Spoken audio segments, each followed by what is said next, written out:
여러분 안녕하십니까. 자, 계속해서 부숫자 학습 이어가도록 하겠습니다. 자, 돌속자는 이제 언덕 아래 돌이 있는 모양입니다. 한자는 원형이 존재하지 않는 각의 문자다. 그래서 돌속자, 언덕 아래 커다란 돌을 의미하고 단단하다, 뭐 그런 의미로 쓰이죠. 단단하다. 자, 보일시자. 자, 제쌍입니다. 제쌍을 차려놓고 그의 음식을 모아놓은 모습입니다. 한자는 모으다, 이루다 이런 뜻이 있죠. 모으다, 이루다. 자, 그래서 조상님께 잘 보이도록, 즉 조상님이 잘 보시고 음식을 드시도록 음식을 모아놓은 겁니다. 그래서 보일시자. 자, 변형체로는 이런 모양으로 쓰입니다. 다른 글자와 결합할 때의 변형체. 또 다시 표현하면은 사실은 필기체라고 볼 수도 있죠. 지금 강의 들으시는 분들은 잘 모르실 텐데 우리나라도 예전에 해방 이후에 필기체 한글 운동이 조금 있었습니다. 그래서 누가 막 필기체도 만들어서 발표하고 그랬었는데 그렇게 받아들여지지는 못했죠. 영어 같은 경우에는 뭐 여러분들 다 뭐 ABCD 이거 뭐 필기체 있지 않습니까? 대문자, 소문자 있고 인쇄체, 필기체 있고 뭐 그런데 다른 글자와 결합할 때 이런 모양이 바로 사실은 어떻게 보면은 이것도 필기체일 수도 있습니다. 한글 얘기가 나왔으니까 드리는 말씀인데 사실 우리말에서도 존댓말이 있고 반말이 있죠. 그런데 그 중간에 그러니까 존댓법이 있고 반말을 갖다가 해라체라고 그랬어요. 옛날에 해라체. 그리고 중간에 오소법, 해라체, 해라법. 중간에 오소법이라고 있었습니다. 그래서 처음에 신문이 나올 때 독립신문이나 뭐 매일신문 이런 것을 이렇게 보면 오소법을 썼어요. 그 독자들한테 반말 쓰는 게 굉장히 건방지다. 그래서 뭐 이랬다오, 저랬다오, 뭐 이랬소, 저랬소. 그래서 그 중간어가 있었죠. 근데 중간어가 급격히 사라지면서 사실 지금은 존댓말하고 반말만 남은 그런 우리 어법이 됐습니다. 옛날 분들 지금도 중간말 쓰시는 분들 계세요. 뭐 어서 오우, 이거 잡숴보소. 완전히 존댓말도 아니고 완전히 반말도 아니고 사실은 그런 어투나 어체도 조금은 살려보는 것도 굉장히 우리말에 좀 운치라고 그럴까? 다양성이라는 측면에서 좋을 텐데 뭐 여하튼 말을 선택하는, 언어를 선택하는 언중이, 그 언어를 쓰는 대중이 그것을 받아들이지 않았던 것이죠. 그래서 지금은 거의 사라졌습니다. 자, 여하튼 이것은 다른 글자 결합할 때의 변형, 다시 얘기하면 필기체라고 볼 수도 있습니다. 자, 구멍열자를 알기 위해서는 진면자를 먼저 이해해야 됩니다. 자, 이거 부수의장 처음에 덮을멱자, 뭐 덮는다는 의미로 이렇게 쓰인다. 배우셨죠? 그래서 이렇게 덮어 있는데 위에 기와 같은 거 형상이 있는 겁니다. 그래서 집면자입니다. 집면. 우리가 집을 상징할 때 지붕을 대표적인 의미로 쓰이는 경우가 많죠. 옛날 드라마에서도 한 지붕 세 가족 뭐 그렇게 얘기를 했죠. 그래서 한 지붕 세 가족이라는 것이 설마 뭐 지붕만 덜렁 있겠습니까? 한 집에 세를 사는 세 가족의 이야기를 그린 드라마겠죠. 여기서 한 지붕 세 가족이다. 그럴 때 한 지붕은 집을 의미하죠. 그래서 집면자, 지붕의 형상을 만들어서 집면이라고 했습니다. 그럼 그 지붕을 만들기 위해서 흙을 퍼서 밑에 있는 건 뭡니까? 여덟팔자죠. 여덟팔자 어떤 의미가 있다고 했습니까? 나누다라는 뜻이 있다. 나누다 또는 나뉘다. 그래서 옛날에는 사실은 그 구멍을 만들어서 원시시대는 사람이 들어가서 살지 않았습니까? 그 구멍을 갖다가 움이라고 그러죠. 지금도 뭐 움막집이다 뭐 그런 얘기 하는데, 그래서 이 집을 만들기 위해서 흙을 퍼서 나뉘는, 즉 나누기 하고 구멍을 만든다는 뜻에서 구멍혈자가 된 겁니다. 사람 몸에 구멍이 제일 많은 데가 얼굴이죠. 얼굴. 이 얼굴이란 말의 어원도 우리가 넋이나 혼, 또 그것을 다른 말로는 어리라고 그러죠. 한민족이 어리 없었다. 또 넋이 나간 사람 보고 얼 빠진 놈 같다. 그런 얘기를 하죠. 그래서 일종의 영혼이라든가 어떤 사람의 자의식 같은 것을 우리가 또 어리라고도 얘기를 하는데, 얼이 드나드는 굴이 많다고 그래서 얼굴이 된 겁니다. 사람 얼굴이다 그럴 때는 얼이 드나드는 그 굴을 뜻합니다. 구멍을 뜻합니다. 자, 그래서 잠깐 여담으로 말씀드렸고, 자, 집을 만들기 위해서 흙을 나눠서 구멍을 만든다. 구멍열자, 대죽자. 자, 대나무가 싹이 나서 대나무가 자라면서 돋아 나갈 때 그 마디에서 싹이 나는 그런 형상을 갖다가 보고 본뜬 글자입니다. 대죽자고요. 다른 글자 결합할 때 변형체 밑에 아래로 내리근 획을 점으로 처리합니다. 그런데 옛날에 종이가 만들어지기 전에는 사실 대나무 껍질에다 글을 썼습니다. 그래서 대나무 껍질에 글을 써가지고 이 대죽은 종이나 문서라는 뜻으로 씁니다. 그래서 남자는 9수레 정도 분량의 책을 읽어야 된다 그렇게 얘기를 하는데, 사실 옛날에 그 대죽에 대나무 껍질에 9수레 분량의 그 책을 갖다가 이 대나무 껍질로 만들었다. 사실 어떻게 보면 그렇게 많은 내용, 대단한 내용은 아닙니다. 그래서 인간이 문명이 발달하고 지능이 옛날보다 엄청나게 발달을 해가지고, 사실 지금 사람들이 한 20대 중반에 아는 지식이면 옛날 사람들은 사실 상상도 못할 그런 지식을 갖고 있는 겁니다. 타임머신이 나와가지고 만약에 조선시대, 조선 중엽으로 어떤 사람이 날아가서 구구단만 할 줄 알아도 그 사람 엄청난 것을 합니다.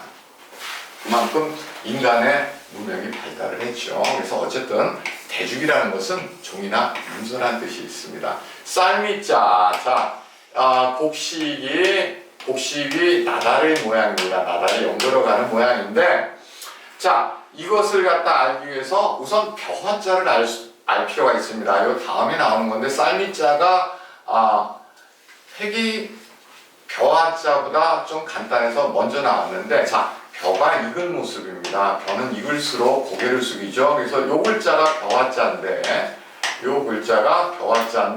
자, 그 벼가 익기 전에 나달을 머금은 모습입니다. 그래서 그것이 쌀이라는 뜻이죠. 쌀미자.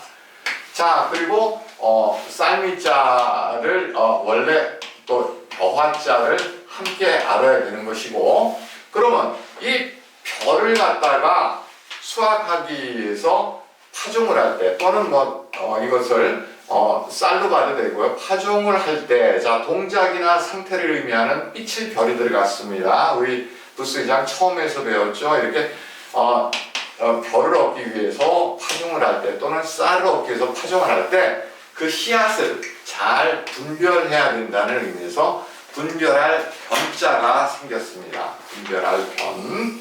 다음에 실명자, 이렇게 꼬인 실의 형상을 뜻합니다. 꼬여가지고 마지막에 가닥이 늘어진 모양이죠. 그래서 실멱입니다. 이거 원래 실멱이 본 발음인데, 나중에 실사는 다른 글자인데, 사실은 그 실사 글자의 약자로, 우리는 속자라고 그러죠. 또 약자라고 하기도 합니다. 실멱이라고 요 글자가 쓰인 겁니다. 그래서 이 실명자가 원래 실사자의 약자로도 쓰이기 때문에 이것이 실사로 많이 알려져 있죠.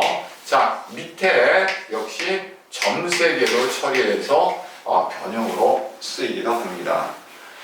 그물망자. 자, 그물이 오밀조밀하게 쳐져 있는 그런 모양입니다. 그래서 그물망자, 치밀하다, 빈틈없다라는 뜻으로 쓰입니다. 치밀하다 또는 빈틈이 없다, 이런 뜻으로 쓰입니다. 빈틈이 없다.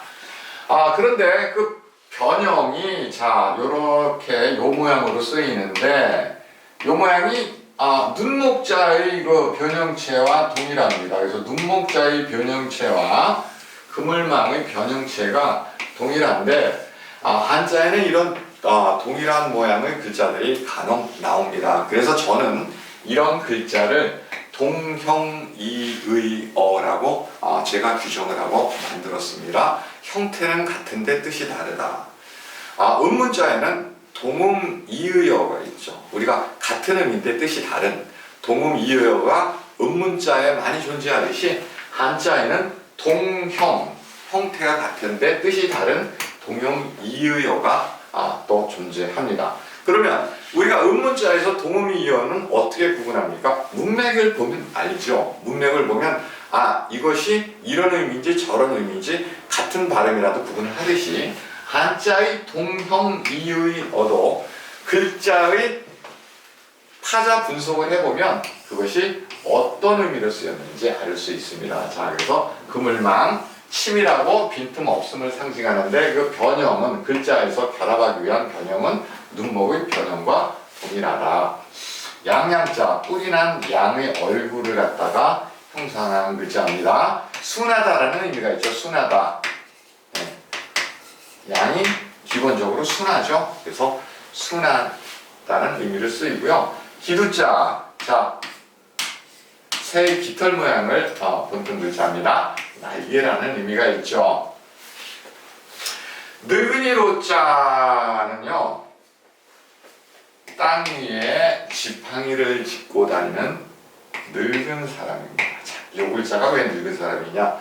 비수비자하고 역시 동형이의어죠. 비수비자 우리가 배웠죠. 동형이의어입니다. 그런데 늙은이로에서 이것을 이해하기 위해서는 늙은 사람인 자, 늙은이로 밑에 제가 당구장 표시에서 늙은 사람 인자 설명했습니다. 자, 사람 인자를 갖다가 어떻게 씁니까? 뒤집어 쓰고 뒤집어 썼는데 그 등이 구분 형상입니다. 다시. 그러니까 왜 뒤집어 썼어요? 반대라는 얘기죠. 사람 인자는 두 다리로 땅을 짚고 있으니까 사실은 엄밀하게 말해서 젊은 사람을 뜻하죠. 그런데 자, 글자가 조금 작아 보이십니까? 사람 인자가 이렇게 되어 있고, 자, 두 다리로 땅을 딛고 있으니까 젊은 사람이라는 의미가 있는데 이 반대라는 얘기입니다. 180도의 반대의 형상의 등이 굽은 모양. 그래서 이 글자가 사실은 늙은 사람 인자입니다. 늙은 사람 인자. 이런 파자풀이를 정확하게 해주지 않고 무조건 상형 문자다 이렇게 이해하는 것도 문제가 있어요. 자, 이런 글자의 늙은이로자 전혀 상형 문자가 아니죠. 자, 흙 위에 땅 위에 지팡이를 짚고 다니는 늙은 사람. 이 사람이 늙은이로자입니다. 늙은이. 자, 이 하는 말이 우리말에서 사람이란 뜻이죠. 젊은이, 늙은이. 자, 그런데 애는 애였습니다. 그래서 애도 동일한 인격체로 만들자라고 해서 어린이라는 말을 만든 사람이 누굽니까?